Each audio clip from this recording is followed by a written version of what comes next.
And then there's the matter of that chap called Ahmed al-Ahmed, isn't there?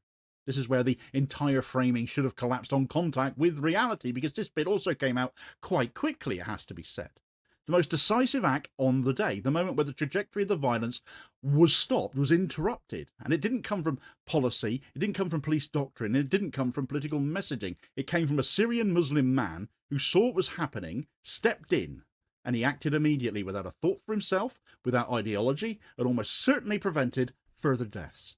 That fact should have anchored the entire public understanding of the event. Instead, it created a problem, because you cannot sustain a story about Muslim danger when the clearest act of courage comes from a Muslim.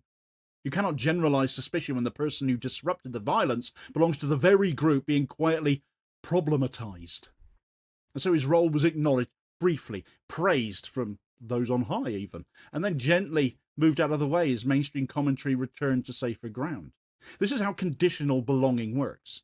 Muslim heroism is treated as an exception. It's never treated as evidence that should reset the assumptions that produced the suspicion in the first place. And that is not accidental. It's built into a wider media and political culture that spent years flattening the Middle East and Muslim identity into a single interchangeable threat space. Iran, Hamas, ISIS, Muslims in general. The distinctions between them routinely erased, even though those distinctions are not academic, they're ideological, they're sectarian, and they're often violently enforced.